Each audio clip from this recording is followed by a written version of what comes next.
Dans les années 90, Wall Street, c'était ça. Un cocktail de chaos et d'euphorie. Quelques années plus tôt, le monde avait changé. Et pendant ce temps-là, nos protagonistes, eux, ils faisaient ça. Des papiers de recherche en mathématiques financières et des conférences à travers le monde. Alors imaginez, vous êtes en 1994, vous avez 10 millions de dollars à investir, vous placez votre confiance en qui ? Puisqu'on ne juge pas un livre à sa couverture, il faut que je vous donne quelques éléments pour vous aider à faire votre choix. D'un côté, une équipe d'élite, menée par John Meriwether, l'un des plus brillants traders de sa génération et certainement l'un des plus influents. Bien que discret, il est connu pour avoir transformé le marché obligataire où s'échangent des titres de dette, ce qu'il y avait de plus ennuyeux en finance, en une véritable machine à imprimer des billets. À ses côtés, deux professeurs de génie, Robert Merton et Myron Scholes. Considérés par beaucoup comme les pères de la finance moderne, ils ont co-créé un modèle mathématique de gestion du risque, utilisé encore aujourd'hui par toutes les banques. Leur génie leur vaudra d'ailleurs plus tard le prix Nobel d'économie. Et ce n'est pas tout, car pour accompagner ces trois hommes, une équipe de techniciens hors pair. Docteur du prestigieux MIT, professeur à Harvard, et même un ancien vice-président de la Banque centrale américaine. Tous ces grands esprits partagent une seule et unique ambition, dompter les marchés financiers et prouver que la finance est une science exacte. De l'autre côté, face à eux, le chaos organisé des salles de marché des années 90. Les traders typiques de Wall Street. Frénétiques, imprévisibles, instinctifs. Un téléphone collé à chaque oreille, criant des ordres d'achat et de vente à qui voulait bien les écouter, ils ne faisaient pas dans le calcul savant. Pour eux, la finance c'était un art, une danse d'improvisation où l'instinct et l'adrénaline guidaient leurs décisions. Leurs visages sont marqués par la fatigue, leur nez irrité par le froid des hivers new-yorkais, mais aussi parfois par des excès plus chimiques. Des gladiateurs modernes en somme. Alors maintenant, je vous repose la question. Vous avez 10 millions à investir, vers qui vous tournez-vous ? Vers la science et la raison ? Ou vers l'instinct et l'intuition ? Pour beaucoup d'entre nous, la réponse semble évidente, n'est-ce pas ? Miser sur la science, sur la raison, sur l'expertise. Pourtant, regrouper les meilleurs sur le papier, est-ce toujours une garantie de succès ? Qu'importe le domaine, l'histoire regorge de Dream Team qui semblaient imbattables et ont marqué leur époque. Mais parfois, ce qui brille le plus finit aussi par s'effondrer. Parfois, le génie flirte avec l'arrogance. Et parfois, il échoue. Les professeurs, comme on les appelait, étaient la meilleure équipe d'investisseurs que la finance moderne nous ait donné à voir. Et pourtant, leur histoire est celle d'un triomphe financier devenu une humiliation mondiale. Alors installez-vous confortablement et soyez les bienvenus dans l'histoire du hedge fund LTCM, où comment des génies ont lamentablement échoué. New York, 1973. Nous sommes à une époque charnière. Le système de Bretton Woods, ce cadre monétaire qui avait stabilisé les échanges internationaux depuis l'après-guerre, s'effondre sur décision du président Nixon. Concrètement, les monnaies, dont la valeur était autrefois fixée par rapport au dollar et surtout à l'or, flottent désormais librement. La valeur d'une monnaie ne repose plus maintenant que sur la confiance dans le dollar et dans la puissance américaine, ce qui ouvre une ère plus instable, et surtout plus imprévisible et donc plus volatile. Et c'est dans ce nouveau contexte économique et financier qu'émerge un homme à part, John Meriwether.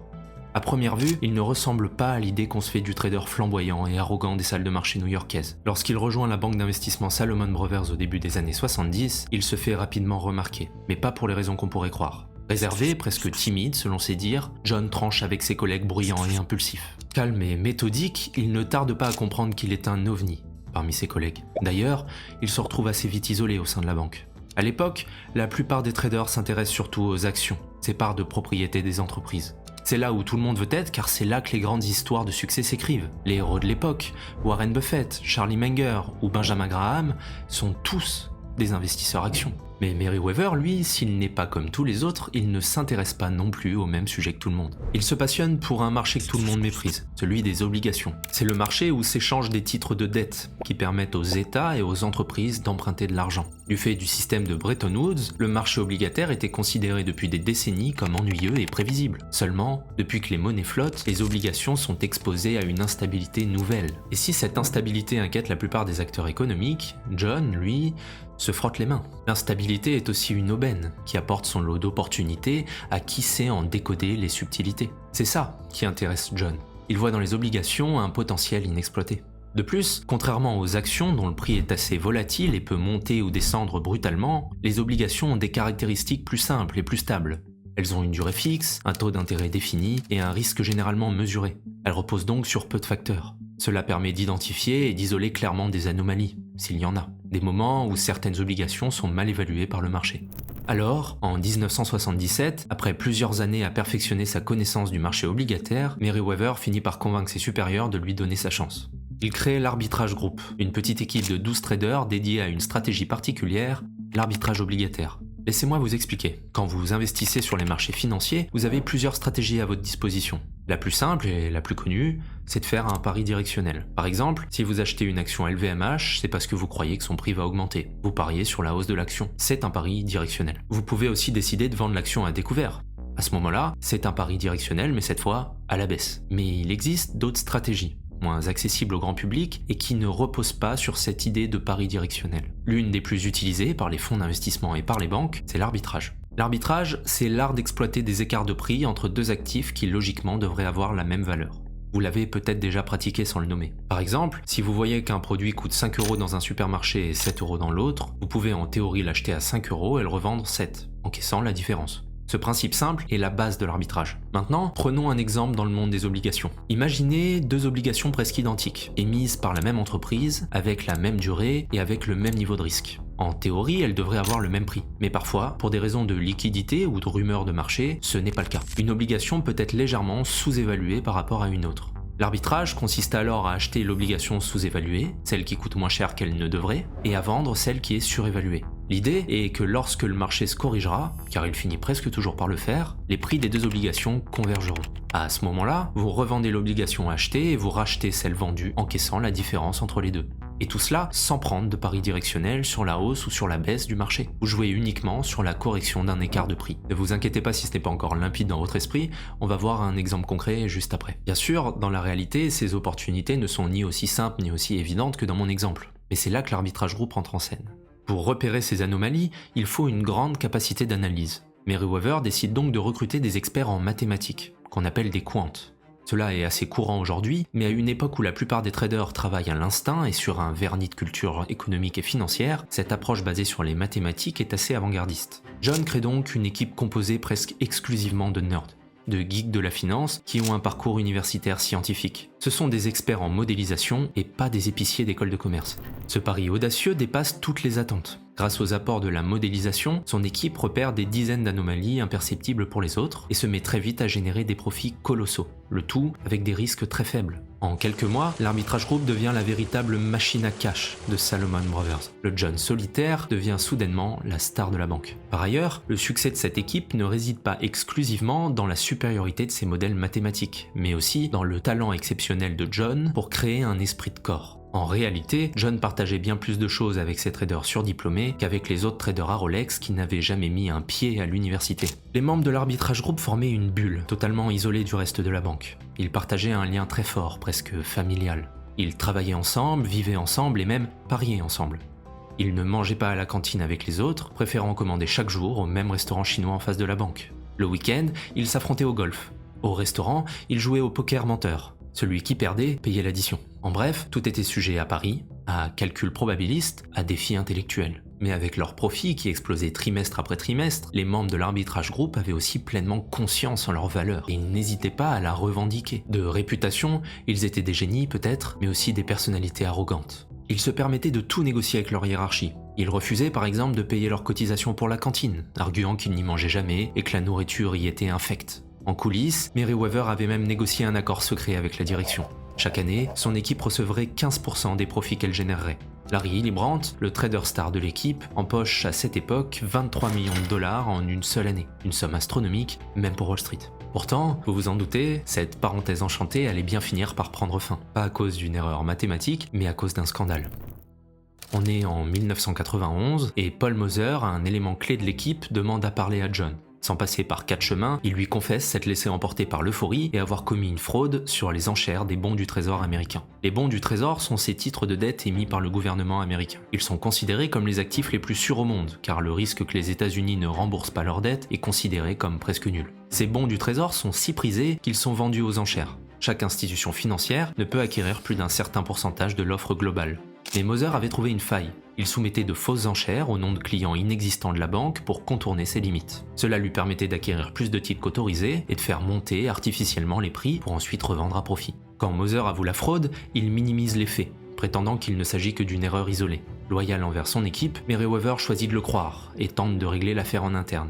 Mais ce qu'il ignore, c'est que cette fraude n'est pas qu'un dérapage ponctuel. C'est une pratique systématique à laquelle Moser s'est livré à de nombreuses reprises. Quand la vérité éclate, les régulateurs américains s'en saisissent immédiatement et décident d'en faire un exemple. Salomon Brothers se retrouve au cœur d'un scandale public, une amende record, un procès médiatique et un énorme coup porté à la réputation de la banque. Le directeur général, John Gunfred, est contraint de démissionner. Et bien que Meriwether ne soit pas directement impliqué dans la fraude, les autorités le jugent coupable de ne pas avoir exercé un contrôle suffisant sur son équipe. Pressé par sa hiérarchie, il finit lui aussi par démissionner. C'est donc la fin de l'aventure Salomon Brothers pour John Meriwether. Mais il y a une chose que je ne vous ai pas dite sur lui. John n'abandonne pas. Il est doté d'une exceptionnelle capacité de résilience et ce qu'il nous réserve est non seulement bien plus audacieux, mais surtout bien plus risqué.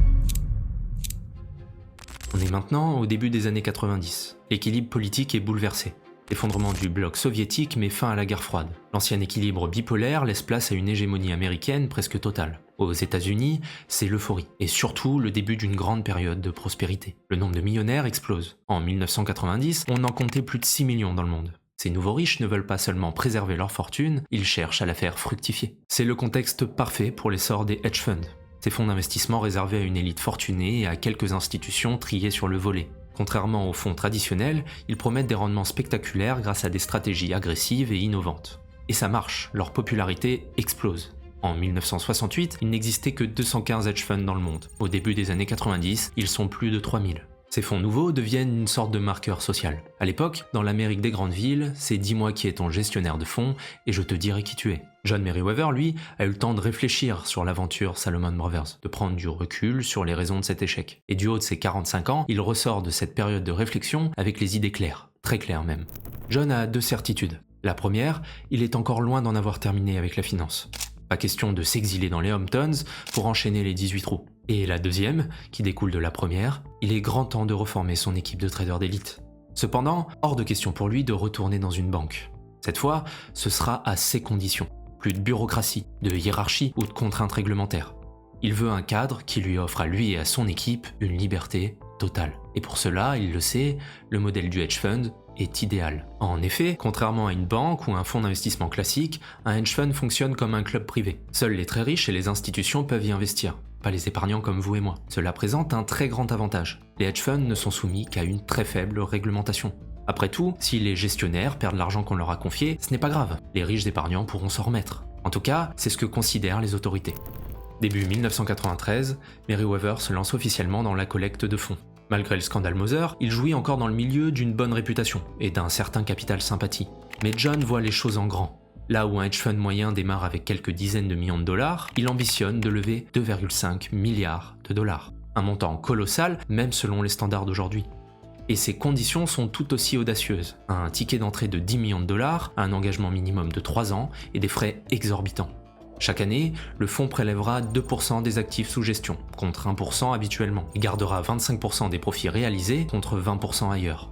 Pour justifier de telles exigences, Meriwether sait qu'il va falloir plus que sa propre réputation pour convaincre les investisseurs. Il veut positionner son fonds comme une expérience révolutionnaire en finance et sait qu'il doit offrir quelque chose d'unique, qu'il doit trouver un avantage compétitif qui élève son fonds au-dessus des autres. Et c'est là qu'il joue un véritable coup de maître. Au lieu de se contenter de réunir une équipe de traders expérimentés, ce que beaucoup d'autres hedge funds faisaient déjà, Meriwether décide de miser sur le génie académique. Après tout, rappelez-vous, l'expérience de l'arbitrage groupe, avec une armée de traders qui ressemblait plus à des mathématiciens qu'à des financiers, avait fait ses preuves. Sa première cible, Robert Merton, professeur de finance à Harvard et véritable légende dans son domaine. Son nom vous dit peut-être quelque chose, Merton est co-auteur du célèbre modèle Black-Scholes-Merton, qui a révolutionné le calcul du prix des options. Ce modèle, qui sera plus tard récompensé par le prix Nobel d'économie, a propulsé Merton au rang de demi-dieu dans le monde de la finance. Merton, qui avait déjà travaillé comme consultant à quelques reprises pour des banques, ne devrait après tout pas être fermé au grand capitalisme. Et effectivement, il accepte. Mais John ne compte pas s'arrêter en si bon chemin.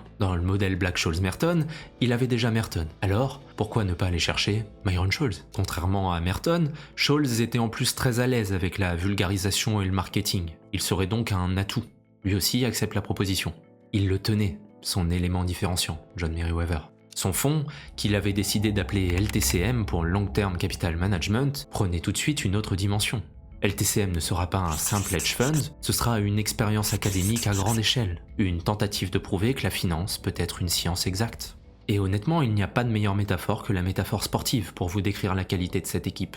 Ces trois hommes, c'est Messi, Neymar, Suarez. Et pour la presse financière de l'époque, Merton et Scholes sont Michael Jordan et Mohamed Ali.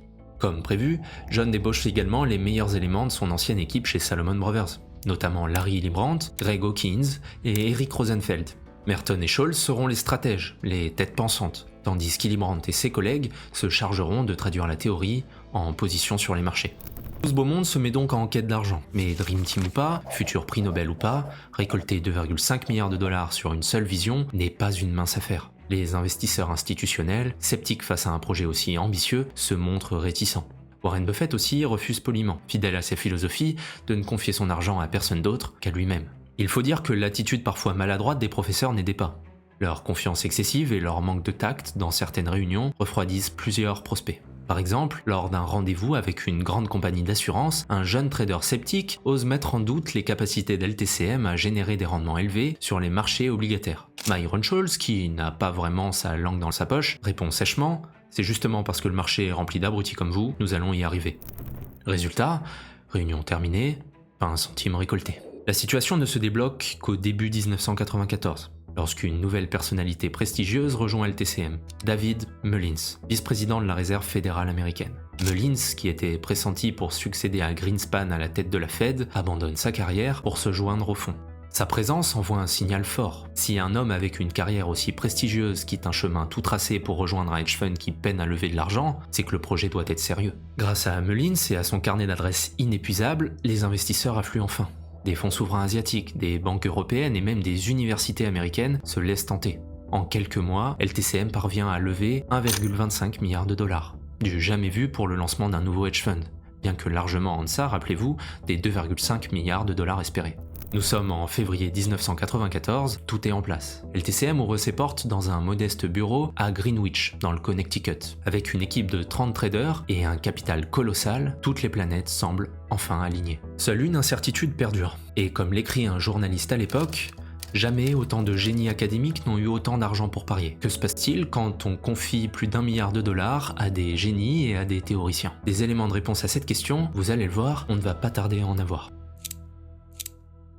Les professeurs prennent leur première position sur les obligations d'État américaines à 30 ans. L'idée est la suivante. Ces titres de dette sont émis une fois par trimestre par le Trésor américain. Lorsqu'une nouvelle obligation est émise, elle devient l'obligation de référence. On la qualifie de on the run. Les obligations émises précédemment, bien que similaires en termes de taux et de durée, deviennent off the run, perdant leur statut de nouveauté. Il s'agit donc simplement que d'une question de temps, un trimestre, avant qu'une obligation on the run devienne à son tour off the run. Et pourtant, les professeurs observent que les obligations on the run s'échangent à un prix légèrement supérieur. Cet écart de prix, ce spread, peut être attribué à une prime de liquidité. Elles sont considérées comme légèrement plus faciles à échanger, simplement parce que ce sont les toutes dernières, donc les plus demandées. Sauf que vous comprenez bien que ces obligations, à part le trimestre qui les sépare, sont presque les mêmes. Elles présentent les mêmes caractéristiques de taux ou le même risque de défaut. Pour LTCM, cet écart représente une anomalie exploitable. Le fonds achète donc des obligations off the run à prix réduit et vend à découvert les obligations on the run plus chères. Cette stratégie est appelée un trade de convergence. Lorsque la prime de liquidité s'estompera, comme le pensent les professeurs, les prix se rejoindront, permettant au fonds de réaliser un profit sans avoir pris un pari directionnel.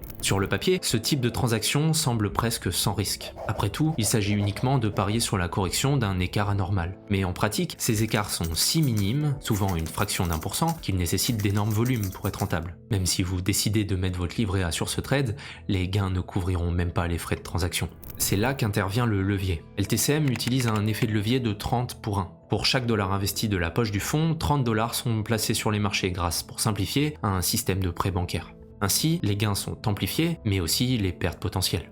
Néanmoins, LTCM est très précis, et ce trade se conclut par un succès retentissant. Comme prévu, les prix finissent par converger et le premier pari du fonds est couronné de succès. Cette opération devient emblématique de leur philosophie. Repérer des anomalies, maximiser le levier et récolter les fruits d'un marché qu'ils croient fondamentalement rationnel sur le long terme. Une question qu'on pourrait légitimement se poser est celle de savoir en quoi LTCM est fondamentalement meilleur que les autres hedge funds sur ce type d'opération. Après tout, les stratégies d'arbitrage comme les trades de convergence ne sont pas nouvelles. LTCM n'a pas inventé ces techniques. La réponse réside dans la force de négociation d'LTCM. Merriweather et son équipe ont preuve d'une habileté sans précédent à négocier avec leurs contreparties bancaires. Pour financer leurs positions massives et surtout leur effet de levier, les professeurs utilisent des accords de repos, ou pension de titres en français. Cet instrument financier connu des professionnels du secteur fonctionne à peu de choses près comme un prêt sur gage. LTCM empruntait des fonds pour financer son effet de levier et mettait en garantie les titres qu'il achetait, un peu comme une forme d'hypothèque. Si les choses tournent mal, les banques peuvent saisir ces actifs et les revendre pour limiter les pertes. Il faut comprendre que ce mécanisme de repo est très puissant. Virtuellement, il permet presque d'emprunter de l'argent à volonté. LTCM emprunte pour acheter des obligations, puis les gage auprès de la banque. Et tant que tout se passe bien, LTCM finit par revendre ses positions, rembourse la banque et empoche la différence. Cette boucle pourrait continuer à l'infini. Justement, pour éviter ça et se protéger, les banques appliquent ce qu'on appelle un haircut, une marge de sécurité. Elles ne prêtent jamais 100% de la valeur des actifs mis en garantie. Par exemple, si LTCM déposait 100 millions de dollars d'obligations, la banque ne prêterait que 95 millions de dollars, gardant une réserve de 5 millions pour couvrir les risques et les fluctuations de marché. Sauf que les professeurs voient ces haircuts comme une entrave au bon fonctionnement d'LTCM. Et effectivement, plus la marge de sécurité imposée par les banques est élevée, moins le fonds peut emprunter, ce qui limite l'effet de levier et par extension, le profit potentiel. Alors, ces fameux haircuts, les professeurs décident qu'ils n'en veulent pas. Ils en font une question de principe. Eux, brillants académiciens, gentlemen et hommes respectables en tout point, n'ont pas à tolérer qu'on les force à accepter une telle protection faite pour de vulgaires traders irresponsables. Ils ne sont rien de tout ça, juste des hommes de science qui cherchent à faire un peu d'argent. Rien de plus. Et là où tous les autres fonds avaient échoué à négocier de telles conditions, LTCM, contre toute attente, réussit.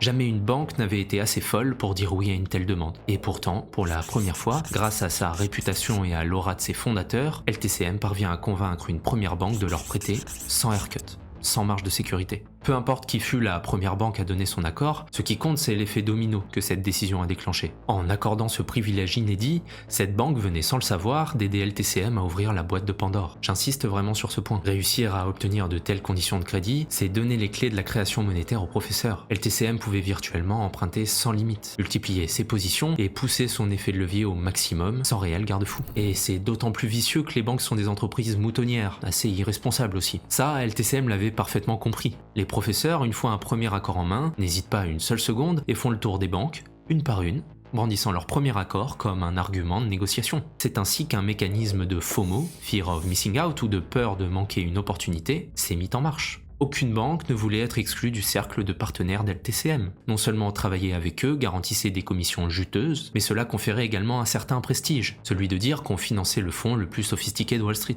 Un banquier suisse interrogé plus tard résume parfaitement ce phénomène. Comment faire venir tout le monde à votre soirée? Vous leur dites que les personnes les plus cool seront toutes là. LTCM était la fille la plus populaire de la fac, et il fallait absolument être invité à sa soirée, qu'importe les conditions à accepter pour cela.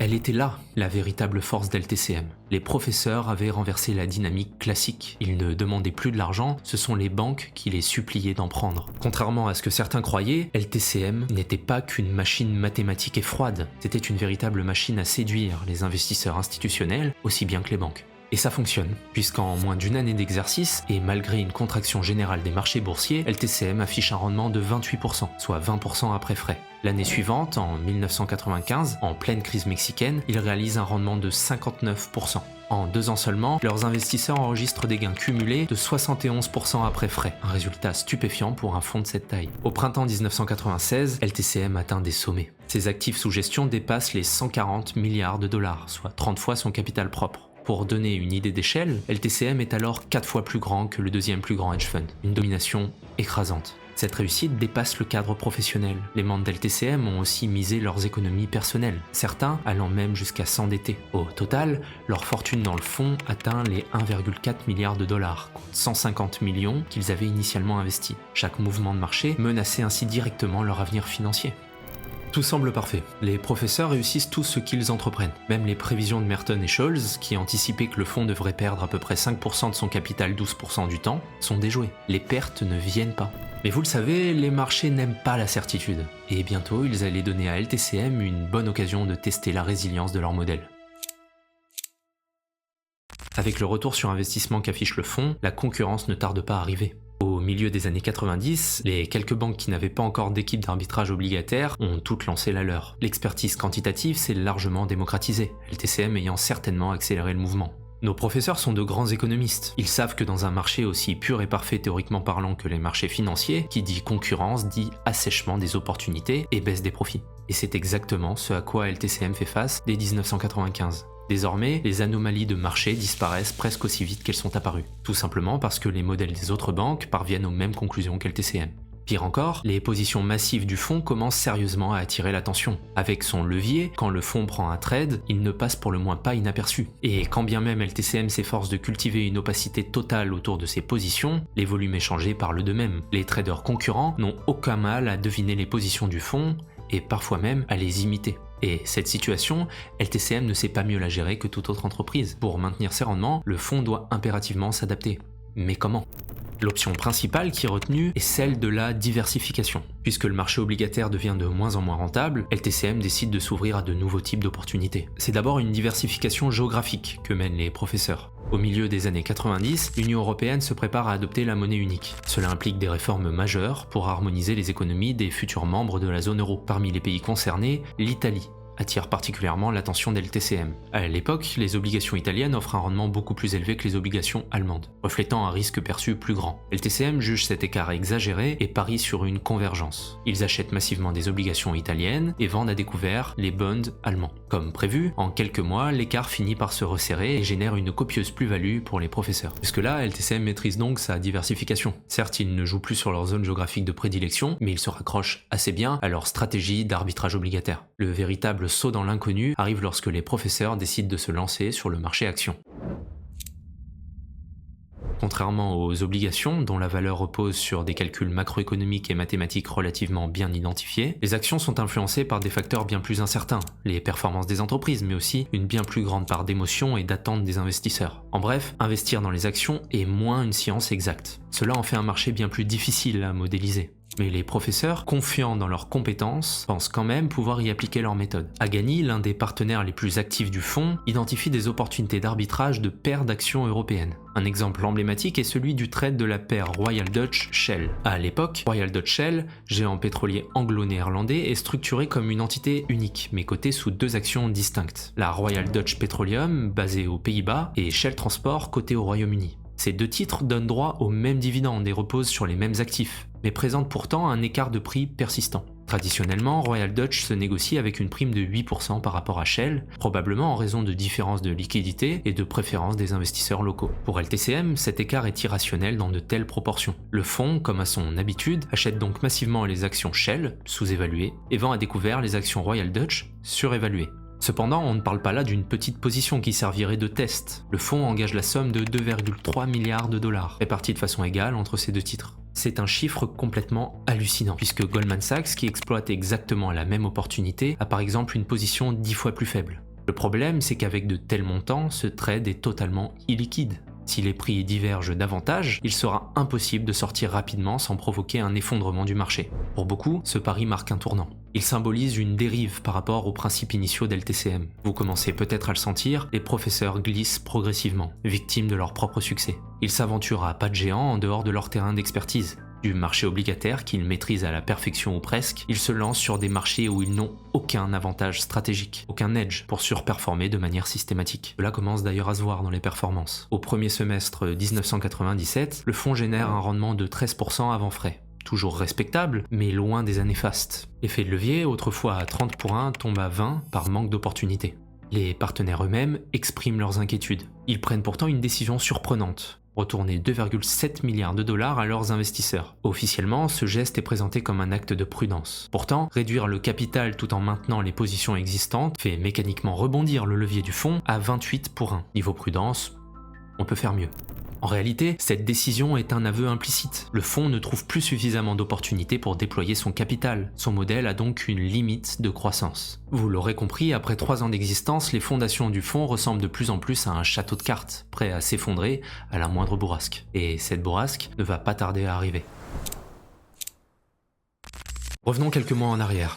Un premier coup de vent survient avec un choc externe, la crise asiatique de 1997. Tout démarre en Thaïlande, où le baht, la monnaie nationale, s'effondre face au dollar. Pour un pays qui a contracté une large part de sa dette en dollars, les conséquences sont immédiates. Les remboursements deviennent insoutenables et l'économie vacille. Rapidement, cet effondrement s'étend aux Philippines, à la Malaisie et à la Corée du Sud. Toutes ces nations que l'on surnommait autrefois les tigres asiatiques pour leur croissance spectaculaire se retrouvent à genoux. Mais le pire reste à venir. Ce qui aurait pu rester une crise régionale se transforme en une panique mondiale. De nombreux investisseurs occidentaux, séduits par le dynamisme de ces pays émergents, avaient en effet massivement placé leur argent dans ces économies. La confiance disparaît brutalement, les flux de capitaux s'inversent, ce qui déclenche une vague de ventes massive et une montée vertigineuse de la volatilité. C'est alors qu'intervient un phénomène bien connu en finance, le flight to quality. Dans une période de stress comme celle-ci, les investisseurs, gagnés par la peur, se réfugient dans les actifs jugés les plus sûrs, généralement le marché américain. Cette ruée désordonnée provoque des ventes en cascade de tous les actifs jugés incertains. Peu importe la logique ou la région d'origine des actifs, tout ce qui semble risqué est liquidé en masse pour récupérer du cash. Pour LTCM, cette crise de panique est une véritable catastrophe. Toute leur stratégie repose en effet sur une hypothèse clé, celle de la décorrélation des actifs. Pour faire simple, les professeurs ont construit leur portefeuille de telle sorte qu'en cas de crise, tous leurs actifs ne soient pas impactés en même temps.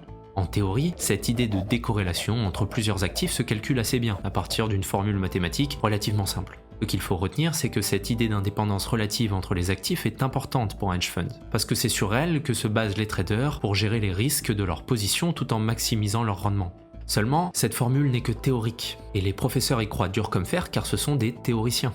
Mais dans la pratique, en cas de mouvement de panique suffisamment important, la décorrélation n'existe pas. Tous les actifs sont touchés. En résumé, cela signifie que la stratégie des professeurs, si brillante en temps normal, est incapable de résister à une période de panique. Leur stratégie ne survit pas à ce que Keynes appelait les comportements moutonniers. Ironie magnifique du sort, alors même que cette crise expose les limites de leur théorie, Merton et Scholes reçoivent le prix Nobel d'économie. Tenez-vous bien, pour leurs travaux sur la gestion du risque. Gestion du risque qui justement leur fait défaut dans la pratique. La théorie est consacrée par la plus grande des récompenses, celle du prix Nobel, mais la pratique les humilie. Et ça, les professeurs s'en rendent compte, brutalement. Le $1 million du Nobel que se partagent Merton et Scholes est une maigre consolation à côté des millions de pertes qu'LTCM commence à encaisser chaque jour sur les marchés. Cela donne lieu à des situations invraisemblables où au même moment où le Wall Street Journal écrit « L'Académie royale de sciences suédoise vient de faire une déclaration claire, les marchés fonctionnent », Merton, en plein cours à Harvard et après avoir reçu une ovation de ses étudiants, rappelle, je cite, qu'il n'y a pas de perception plus erronée que de croire que mesurer le risque permet de l'éliminer. Pour la première fois, les professeurs commencent à faire preuve d'humilité.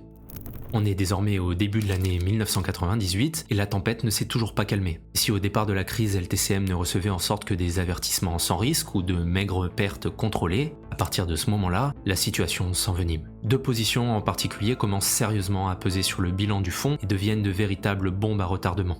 Les trades sur les swaps de taux d'intérêt et sur la volatilité des marchés actions. Expliquer le détail de ces stratégies serait trop long et n'est pas pleinement nécessaire à notre récit. Mais comme à leur habitude, les professeurs avaient parié de grosses sommes sur des stratégies de convergence, de resserrement d'écart de prix entre plusieurs actifs. Sauf qu'avec la panique globale sur les marchés, plus rien ne fonctionne comme prévu. Les écarts, au lieu de se réduire, explosent. Entre avril et août, les spreads de taux passent de 48 points de base à 76 aux États-Unis et de 50 à 95 au Royaume-Uni. Pareil sur la volatilité des actions, elle explose et passe de 20% à plus de 30% en quelques jours. Résultat, à la fin de l'année, LTCM a perdu respectivement 1,6 milliard de dollars et 1,3 milliard de dollars sur les trades de swap et de volatilité des actions. Le cercueil d'LTCM est prêt. Il ne reste plus qu'à enfoncer les clous. Et comme souvent dans l'histoire, le coup de grâce va venir de Russie.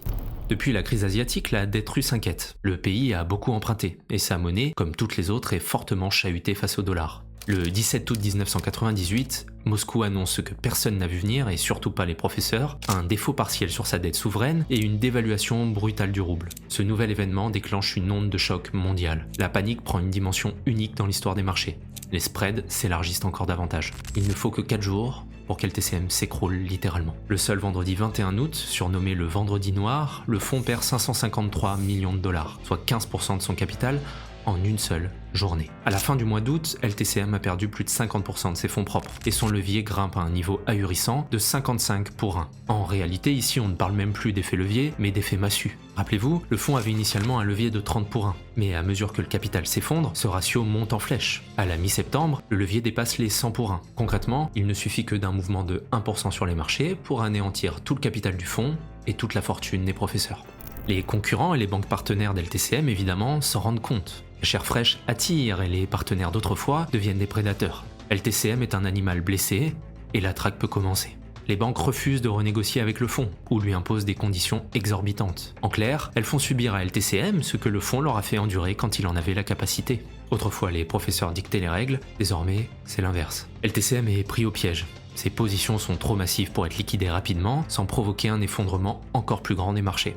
Conscient que la situation est intenable, les partenaires se résignent à chercher de l'argent frais. Meriwether et ses associés activent tous leurs contacts, de George Soros à Warren Buffett, tous les manias de la finance y passent. Mais sans surprise, récupérer un couteau qui tombe n'attire pas grand monde. Soros, lui-même fragilisé par des pertes en Russie, refuse. Buffett, en revanche, fait une offre. 250 millions de dollars pour acheter le fonds, une somme dérisoire comparée aux 4,7 milliards qu'il valait en début d'année. Mais il veut surtout imposer des conditions humiliantes aux professeurs.